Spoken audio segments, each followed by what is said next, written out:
millions of moviegoers for over 30 years. The graveyard ghoul from George Romero's classic Night of the Living Dead is back and hungrier than ever. Flesh Eater follows the fiendishly destructive path of a not-quite-dead killer one dark Halloween night. Join a group of teenagers as they take the nocturnal hayride of a lifetime in a pulse-pounding, non-stop onslaught of suspense, fright, and splattering gore.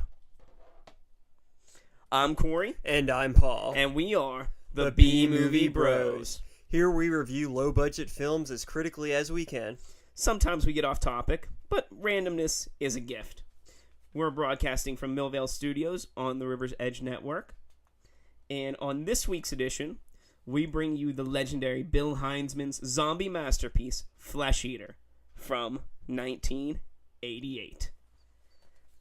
So let's take a look at the cover here. You already heard what was on the back of the box. Let's take a look at the front.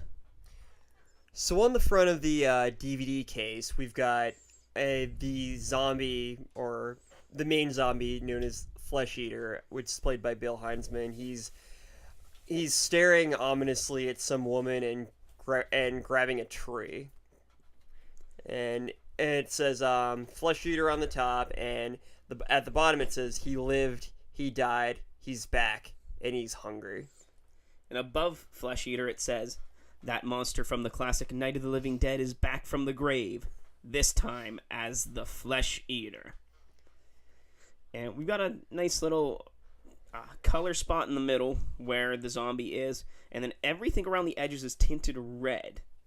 Kind of like a violent, blood-spattered red. There actually is a little spattering of blood. Lots of blood. On the back, all the pictures are murder. Murder, murder, murder, murder, and trick or treat. So... Surprise, it's a zombie movie. People die. So... And get eaten.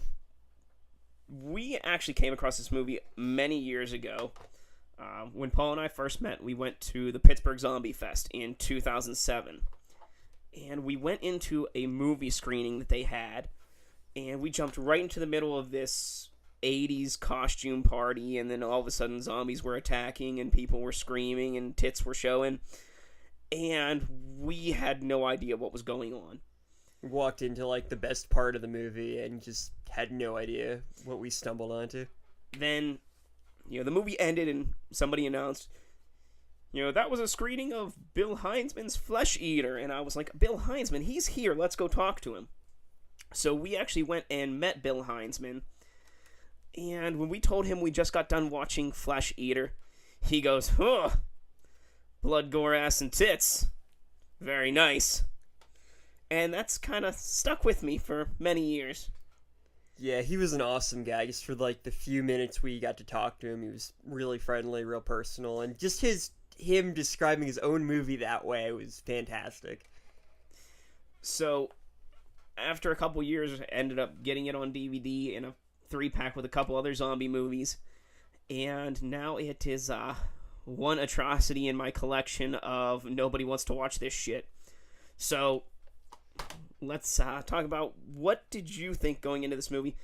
Even though we've seen half of it before, what did you think going in at first sight? Yeah, it was really weird because I didn't really think much after what I saw. I mean, like Corey said, we walked in, there was blood, there was gore, and there were tits. And that was... I expected the whole movie basically to be that. And it had been 7 years since we had seen it? Like that one portion of the movie? Just about closer to 8 years. Yeah, and so when we finally got to watch it, I was basically expecting exactly what I had seen, but more so, I guess. So those were my expectations of it. Pretty much the same thing. I was expecting zombies. I was expecting parties. I was expecting costumes, and I was expecting sex to be going on. And when I say costumes, I don't mean like the zombie makeup, and I mean people in costumes. Like there's a guy in a chicken costume and a guy in a kung fu outfit and all that jazz. That makes it really weird to walk into it randomly when all that's going on. But speaking of people in costumes, let's get into some character breakdowns. So, it's really hard to talk about the characters of this movie. None of them even had last names. It was just like Bob and Sally and, Eddie, and let's just go through a couple of the ones. It's really hard, especially the ones that have names. They don't get mentioned that often. So some of them I named myself, and some of them have actual movie names. So we had the horny couple, who any horny couple in a movie is only there to be murdered. Which they are. And yeah, they sneak off to have sex and end up getting killed. Big surprise. You've got Eddie, who is the jackass of the friend group. He plays pranks on anybody. He's self-centered. He's only looking out for himself.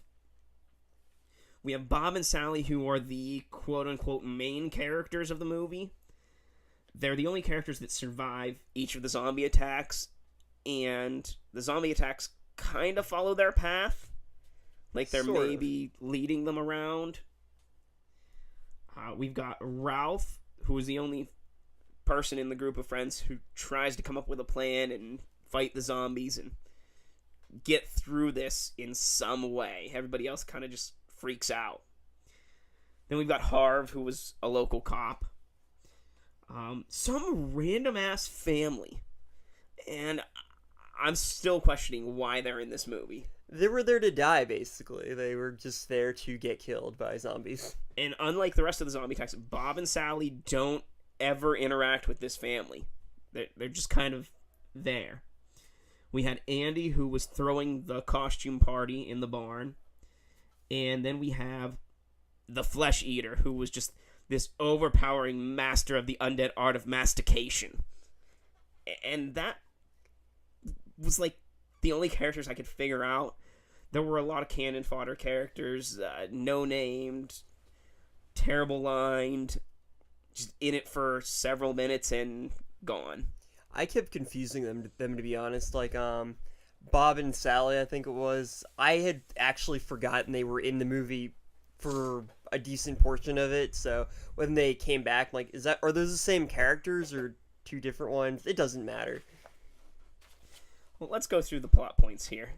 We have an 88-minute movie, and we'll get through this pretty quick. So the movie starts out with a quote, and it says, "This evil which will take flesh and blood from thee and turn all ye unto evil."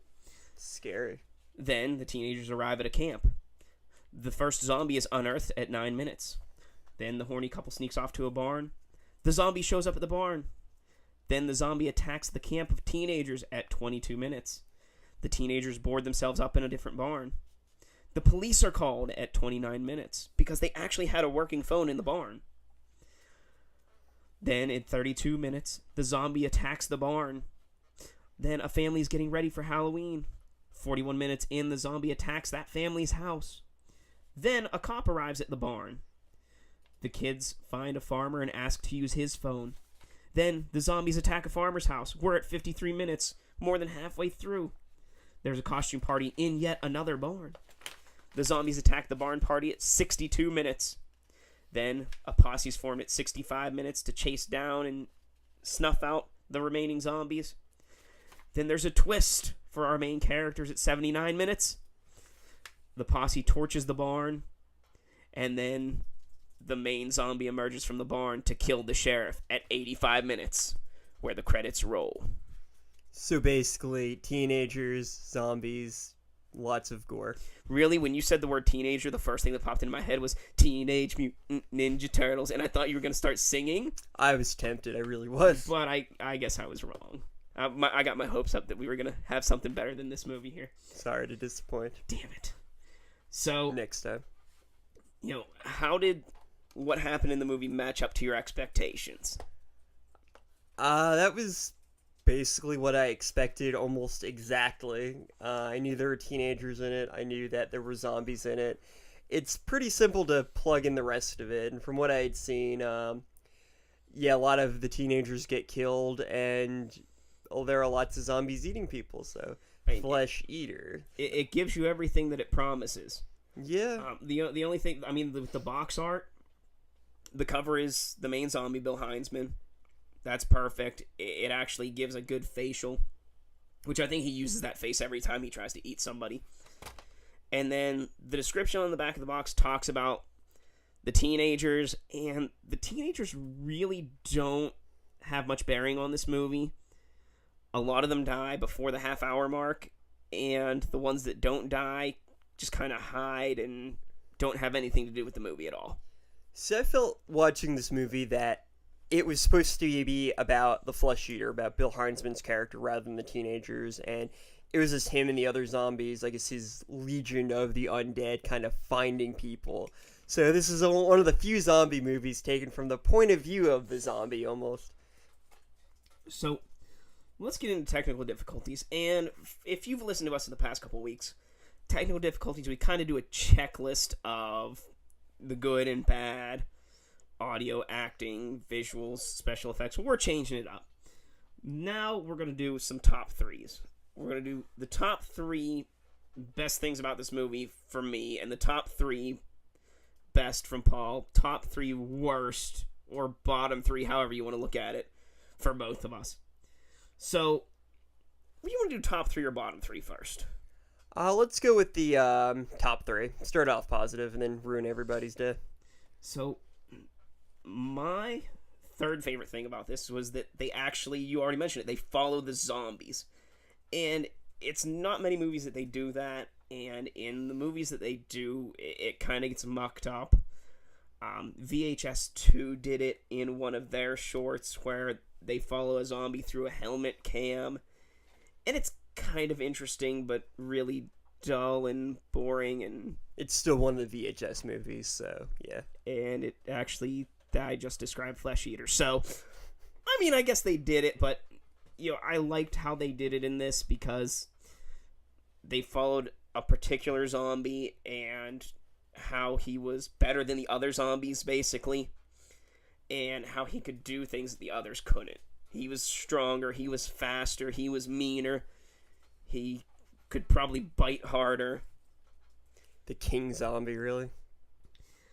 Number 2 for me was at the very beginning of the movie, after the credits roll. There's an animated Bill Hinzman face, a cartoon face of him as the zombie, and it goes, rah, and bites the screen. It's so fantastic. And I just loved it. I thought it was hilarious, and it just took a whole different tone than the rest of the movie, but that was okay. Like, I couldn't stop laughing for the next, 12 seconds. And that was about as good as this movie gets. But my favorite thing about this movie is just the Bill Hinzman zombie and just how totally badass he is. He was really great. Like I said, he's stronger than the other zombies, and part of that is because he's the original zombie. He's the originator of the violent virus. Patient Zero, the cursed, however he's portrayed. And he actually, overpowers the other characters. He'll take, axes and pitchforks off of people and murder them with it.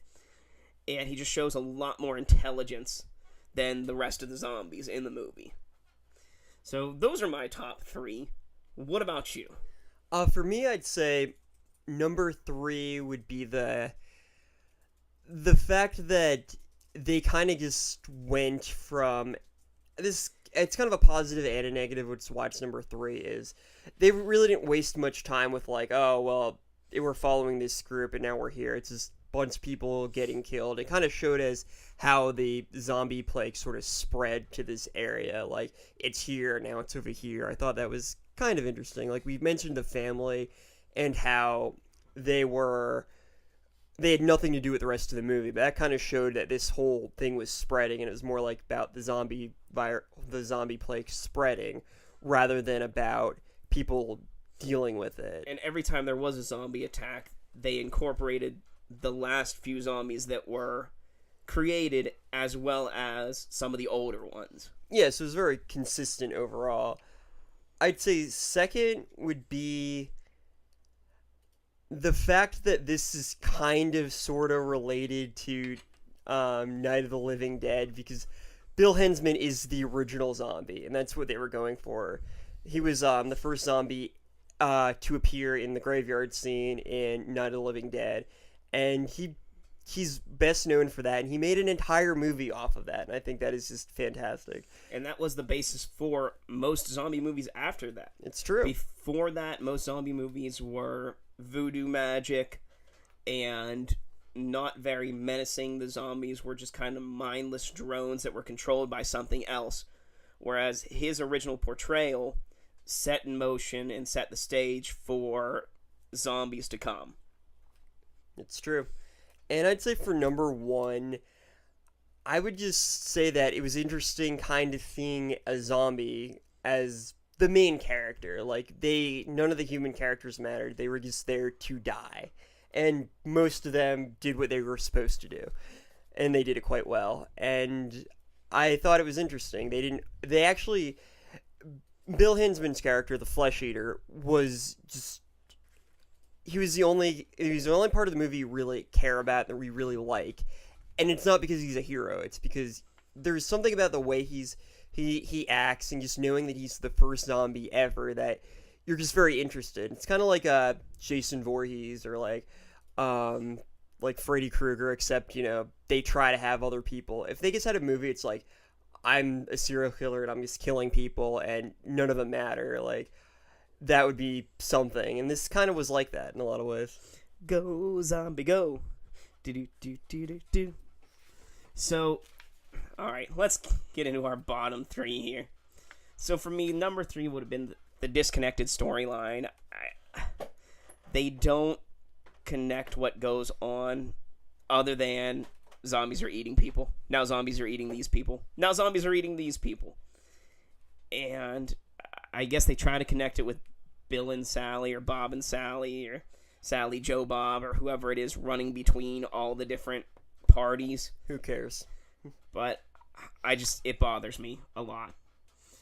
Number 2, the acting and the dialogue is just atrocious. They find their friends dead in a barn and they go, "Oh no, what has happened?" Even as they're getting killed, it's like,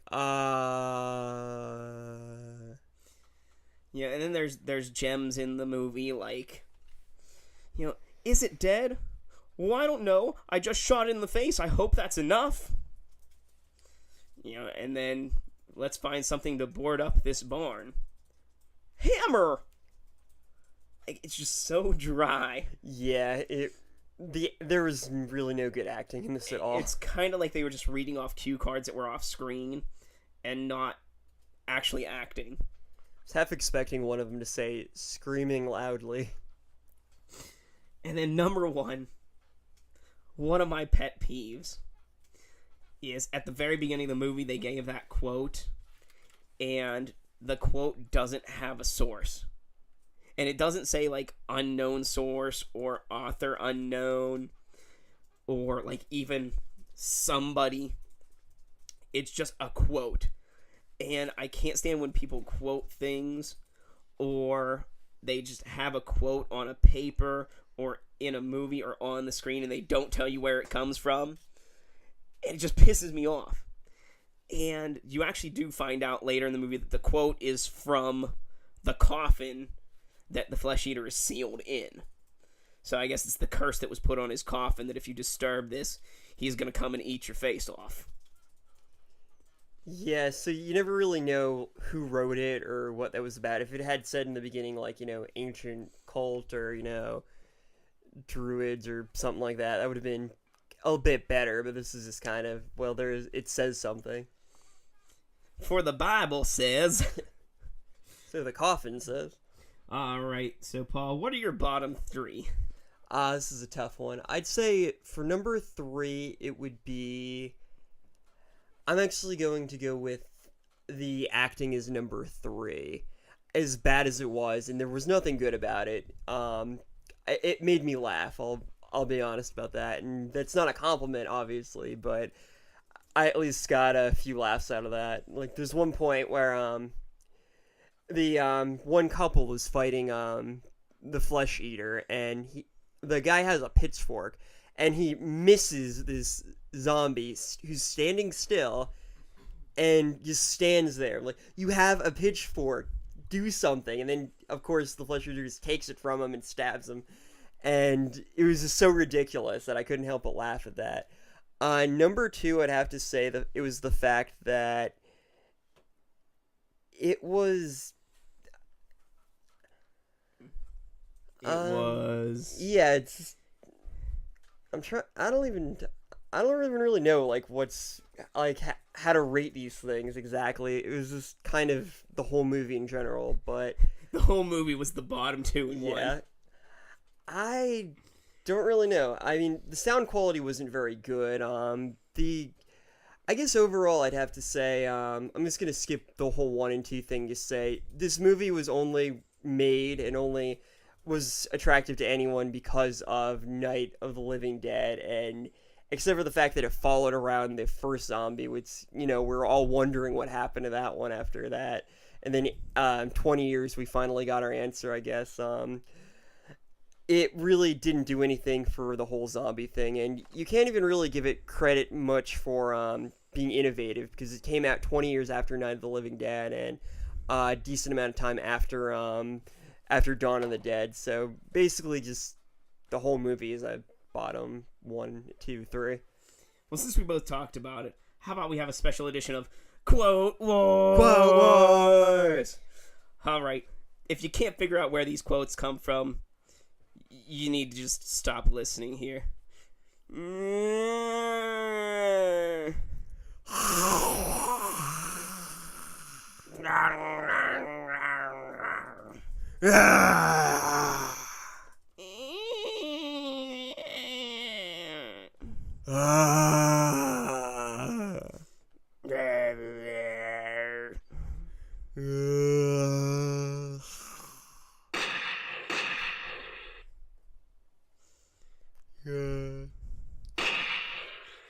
Just for reference, those were the zombies in the movie and the cop's gun, because those were the best lines in the movie.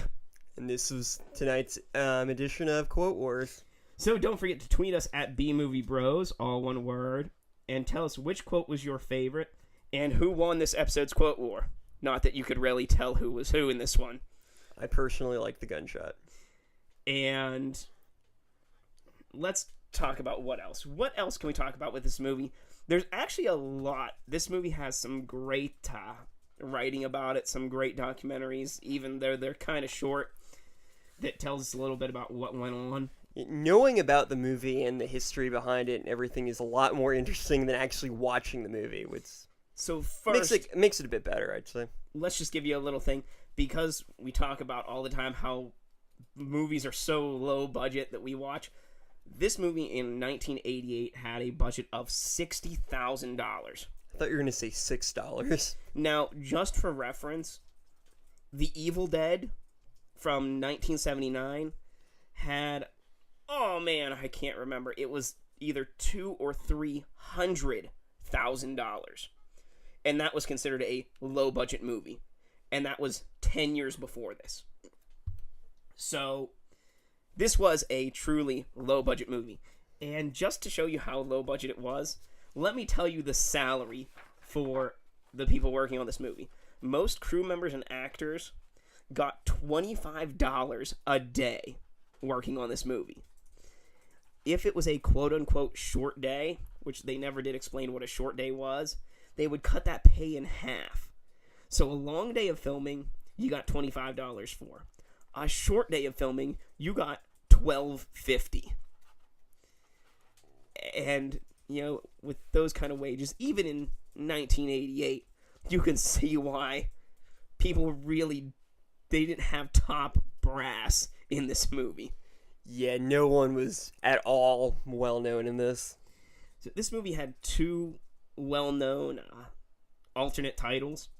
The first one being Revenge of the Living Dead, which is actually on the title screen in the movie. It says Flesh Eater, Revenge of the Living Dead. And the second one is the alternate title used in the UK, which is Zombie Nosh. You're kind of speechless with that one. Yeah, British. But one interesting thing about this, the reason why it's called Flesh Eater, is the original title of Night of the Living Dead was supposed to be Night of the Flesh Eaters. So Bill Hinzman kind of took the Flesh Eater part, which was dropped, and made his own movie called Flesh Eater, which is kind of clever. So, speaking of Night of the Living Dead, actually one of the actors from Night of the Living Dead, aside from Bill Hinzman, reprises his role as one of the gunmen in the posse. And spoiler alert, skip ahead like 30 seconds if you don't want this spoiler. At the end of Night of the Living Dead, this man shoots Ben in the head. Ben is not dead, he's not a zombie, he's still alive. Well, at the end of this movie, this guy shoots Bob and Sally in the head, just the same that he did to Ben, mistaking them for zombies, taking them out of the picture. Spoiler is over. So that's a pretty neat thing that they actually got the same person to come back and do the same thing in this movie. Pretty much. It all kind of ties in with the whole Living Dead sort of universe. Now, the family in this movie, there was a reason they were in here. Unbeknownst to us at the time of watching this, the little girl who is an angel in her costume is actually Bill Hinzman's daughter, Heidi. And the woman who plays the angel's mother is actually Bill Hinzman's wife, Bonnie. So that's why they were in this movie, just so he could put his family in it. There you go. And it's kind of funny. There is one scene where Bill Hinzman noticeably gropes one of the actresses when he kills her. He rips off her towel and he squeezes her boob. And it's one of those things we commented on when we saw him at the Zombie Fest back in 2007. And he was like, oh yeah, that was a good time. I remember doing that. I'm sure it was. Like, and just mind you, like, he was 60-something, 68 or 69, I believe, when we saw him at the Zombie Fest. So just like this basically 70-year-old man being like, oh yeah, I remember groping her. That was pretty fun. This movie actually came about, it was inspired by Night of the Living Dead and the original Zombie. But Bill Hinzman was invited to a convention, and he was walking around with a Night of the Living Dead pin on. And people kept coming up to him and recognizing him and telling him how great he was and how he was their favorite zombie. And that gave him the idea to turn this idea of the number one zombie into its own movie. So that's where he came up with the idea to turn it into a movie. People recognized it, people loved it, and he wanted to give the people what they cared about. It's one thing to be known for the first zombie, and just to be known as a zombie in general is kind of impressive, but the first zombie, it's an impressive title, to say the least. And then also in coming up with this movie and in pre-production and everything, when Bill Hinzman did some promo photography for this, in full makeup, as the zombie, holding the girl, like the photos that are on the cover art, he sent a picture to both George Romero and John Russo, the co-writers and co-directors of Night of the Living Dead. And he promptly received attorney letters from both of them saying, "You're not allowed to do this." And his response was, I don't give a shit, I'm going to do it anyway. And he did. And we're all better off for it. And he actually did go on to work with John Russo more throughout his career after this movie. I'm not sure if he worked with George Romero anymore, but he did work with George Romero after Night of the Living Dead. I think he did some cinematography stuff with George Romero, but never actually... That's where he got into cinematography. Yeah, but I'm pretty sure he did some after that with him on certain documentaries and things like that. So, like for one, they did a documentary on O.J. Simpson, oddly enough, right before the O.J. Simpson trial, and it was created by George Romero, and Bill Hinzman was the one who did the cinematography for it. So yeah, that's how he got into all that stuff. Actually, George Romero let him do director of photography and second unit directing work on The Crazies in 1979. And all the extra things with soldiers running around or people being evacuated or buildings burning down, that was all done by Bill Hinzman, which kind of shows in this movie because this movie's mostly nothing happening, people running around, buildings burning down. It's amazing how zombies really caught on after this whole time period, and they're still going on to this point in media. They've made a comeback. Yeah. You could say they rose from the grave. Oh. There was a scene in the movie where Bill Hinzman had to eat a heart that he ripped out of one of the characters' chests. And it was supposed to be a gelatin heart.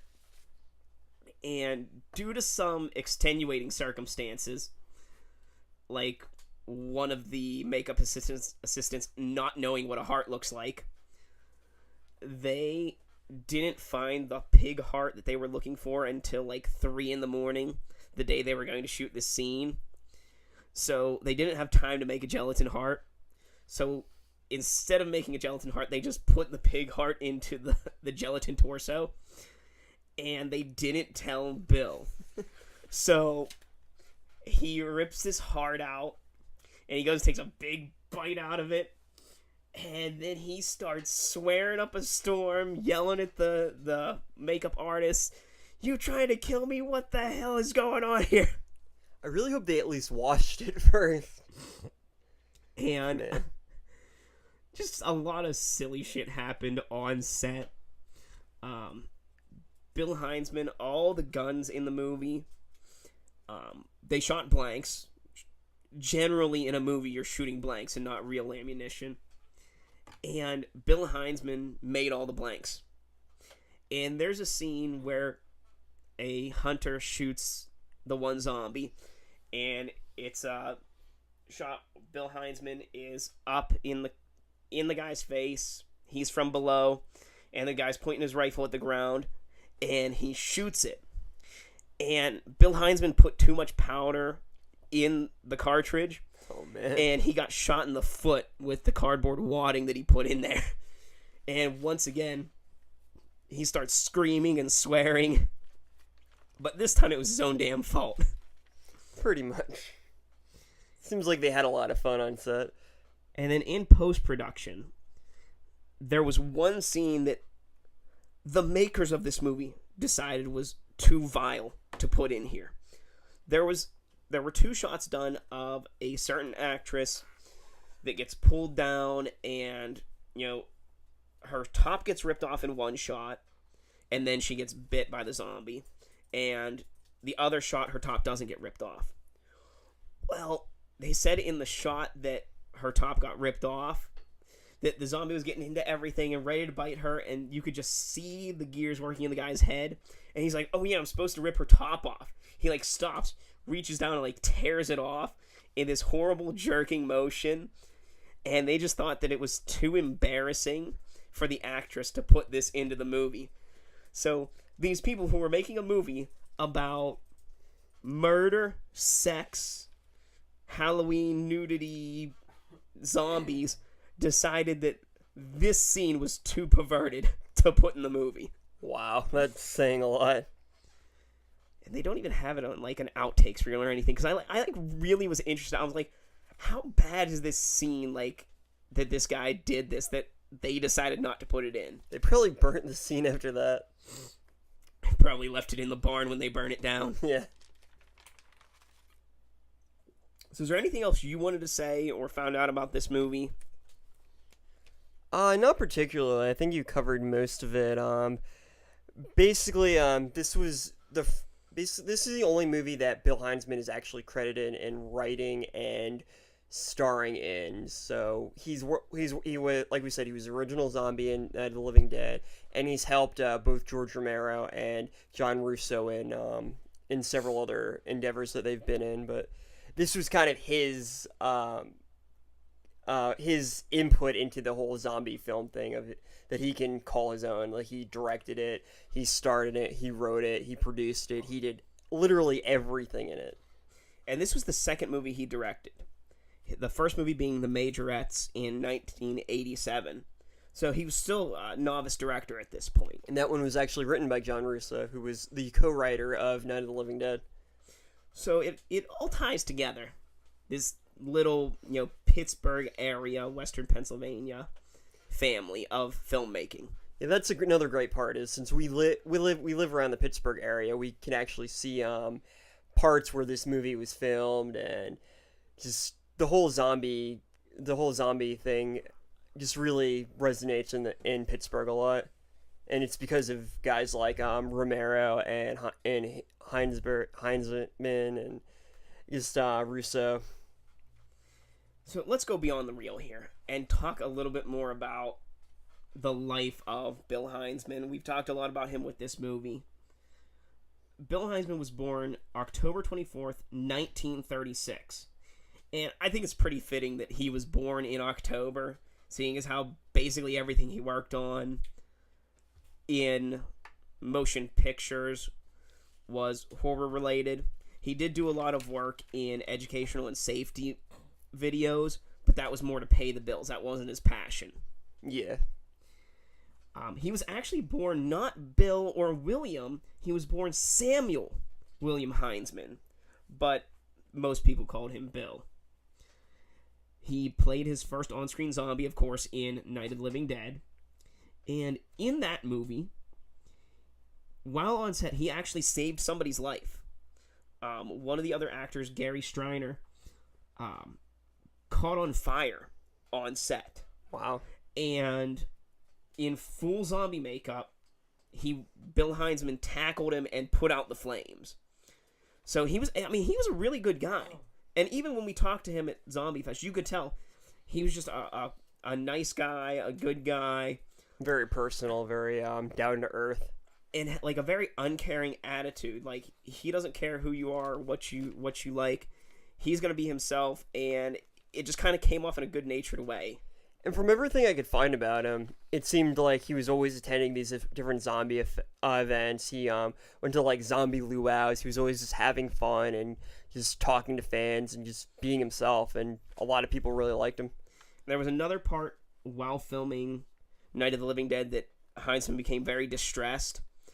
When he breaks the window of the car, because it's a real window and not a breakaway window, he picked up a rock and he had to hit it 3 times. And when he actually does break the window, the rock flies out of his hand. And George Romero was holding the camera, and he thought he hit Romero in the head with the rock. And Romero kind of fell over, and he actually thought that he killed George Romero at this point. And he killed while making a zombie movie. Luckily, there was no injury sustained. But he was just like, oh my god, what have I done? Like, I've killed my friend. And zombies were a lot smarter back then. Like, they could actually think to pick up rocks and weapons and things. I think that was just Bill Hinzman's zombie. Yeah, but even in Night of the Living Dead, like, they show some with knives and things like that. Oh, they pick up clubs and everything. Yeah. And they talk about that in Dawn of the Dead. That it's just kind of like basic instincts. Pick up something heavy and beat with it. Kind of like they're monkeys, but less intelligent monkeys. But nowadays in, like, The Walking Dead and things like that, they're not even that smart. They're just like, I'm moving, and that is as intelligent as they can get. Zombies have really gone downhill. And then, unfortunately, in 2012, February 5th, Bill Hinzman passed away. He suffered from rectal cancer, and he died at the age of 75. So, a great loss to the independent film community. He worked on things up through the end of his life until he literally couldn't work anymore. A lot of determination, a lot of willpower, a lot of gusto, and I admire him. Oh, definitely. One nice thing is soon after he died, he was entered into the Fangoria Hall of Fame. 2012, like soon after he died, and he's got his mark on history of horror, so that's always nice. So while we're talking about the dead and everything here, I want to talk about something in unrelated news. This weekend, unfortunately, I had to attend a funeral for one of my wife's friends back in Cleveland. Well, not her friend, but her friend's father passed away suddenly, and we were in the funeral procession, and unfortunately, I've been in more than a few funeral processions, so I know how they go. You get in your car, you turn on your blinkers, you drive 25 miles an hour to the graveyard. pretty standard fare, no stopping, no speeding up, no slowing down. Well, I don't know if it's just Ohio that does it differently or if it was this funeral procession in particular. But there were times where we were driving at like 10 miles an hour, and there were times we were driving at 40 miles an hour. There were times where we were completely stopped. There were times we didn't put our blinkers on. Like, nobody had their blinkers on their four ways. There were no cops at the beginning and end of the funeral procession, which I've always seen here in Pennsylvania. You know, we did have the little funeral flags. But the thing that really got to me was in the middle, because of all this, like, speeding up and slowing down, there was this jackass in a goddamn red convertible. And his license plate was Ohio license plate. IN space D space WIND. Indy Wind. And this jackass cuts in front of some of the people in the funeral procession to speed through a red light. And I'm just like flabbergasted by this, because I'm like, what kind of an insensitive asshole cuts into a goddamn funeral procession? Don't you have any respect for the dead? Like, I was just beside myself. And I'm screaming in the car. And, you know, eventually this guy turns out of the funeral procession. So, you know, as we pass the intersection where he turned out of the funeral procession, I'm screaming out the car window at him. And what do you think about people doing things like that? Is it, like, right or okay in any way to cut into a funeral procession just to get through a red light? Well, I mean, it's possible that he saw the flesh eater and thought, you know, better get out of here as fast as I can. Then he should have turned left instead of cutting into the funeral procession. Well, I mean, you panic, you know, things are going on. You panic, you're like, I'm in a convertible. I'm better than you. Fuck you, asshole. Get out of my funeral procession. Have some respect. So this is the second time you've done your kind of off-topic sort of thing. You know, I want to complain. I want to see if I can do this right. So I was at the gym this morning, and you know what really pisses me off? Not all the meatheads and the people flexing in the mirror and, like, their underwear. It's weird, but I worked at a gym for 2 years. Nothing phases me. But just when you're there, I hate when people leave their weights right in front of a weight bench. Like, and you don't know if they're coming back for it, if they just left it there because they're inconsiderate or anything like that. And I saw the guy who left it there, and he's this huge steroid freak. And I look over to see if he's going to move them, and he's already onto something else. And I was about to use it, and the guy just glares at me like, if you touch my weights, I'm gonna fucking kill you. And I'm like, well, you're an asshole. Like, and so I ended up moving them, and he just, like, gets up, looks at me, and walks away. And I'm like, what even was that? That was the weirdest situation. But as far as I'm concerned, that was his fault.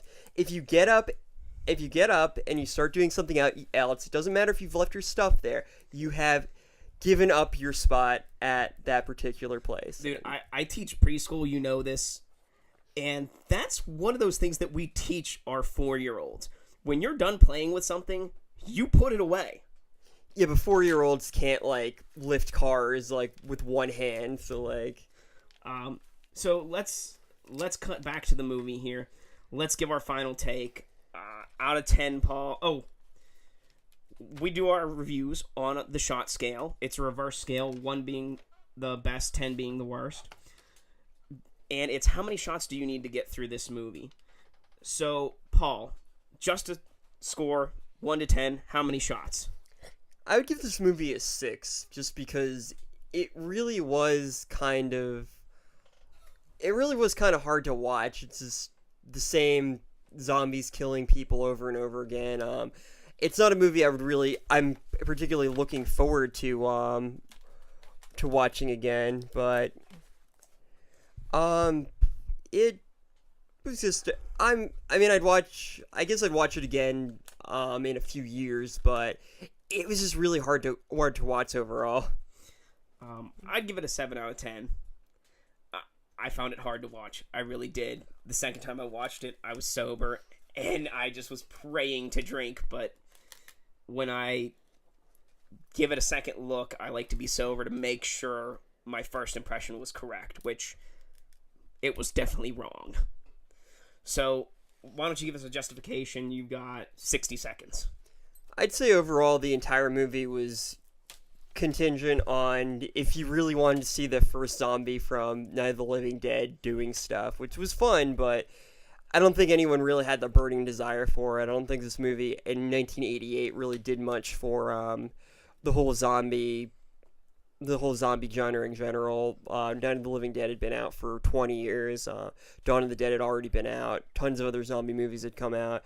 I mean, Bill Hinzman is the original zombie. He's great to watch. He's real fun, but there really is no. If you're just going to see a zombie movie that like either really made an impression on the zombie medium in general or was just a lot of fun to watch, I'd pick something else.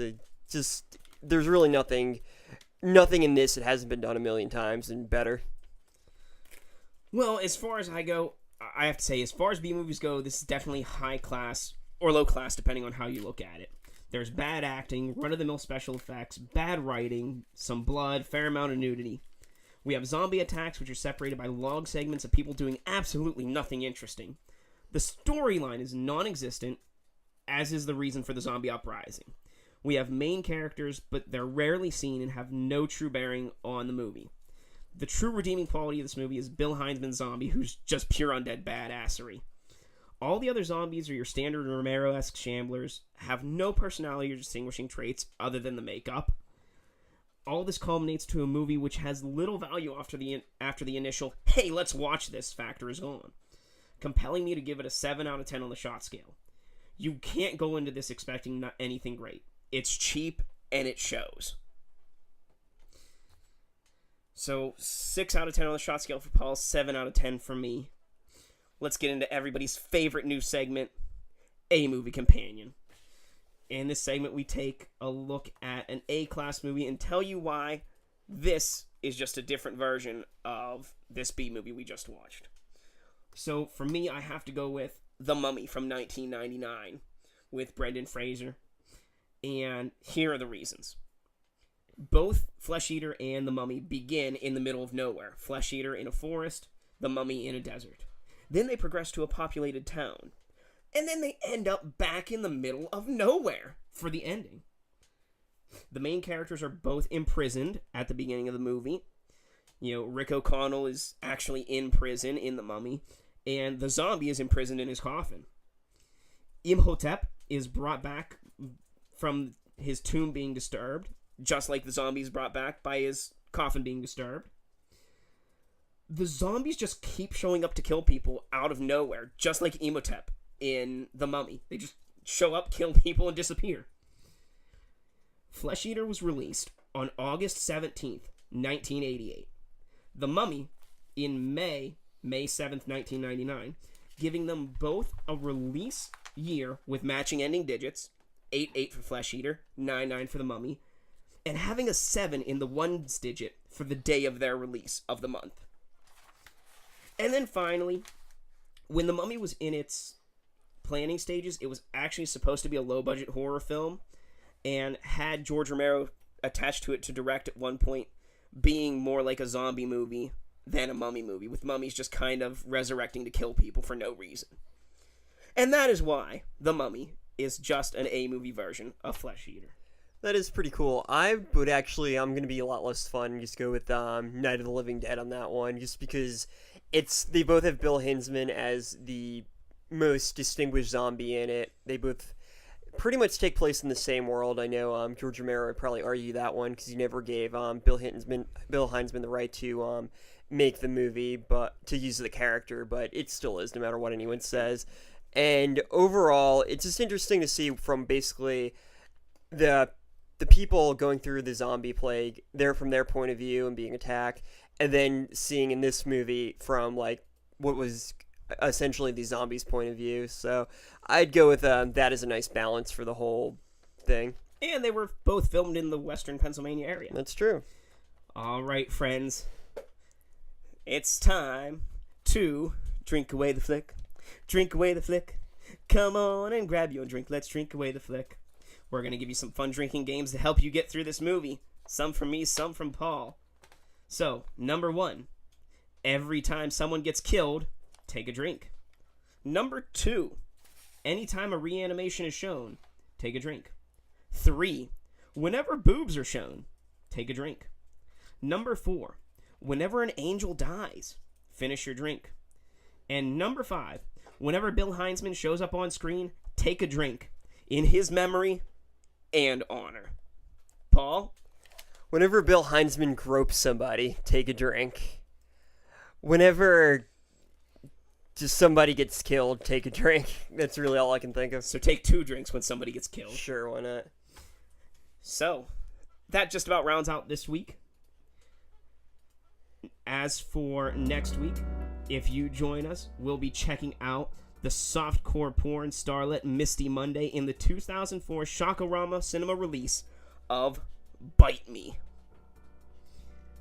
So, don't forget to follow us on Twitter at BMovieBros, that's all one word, and like us on Facebook at BMovieBros. Until we meet again, be brave, be alive, be back next week.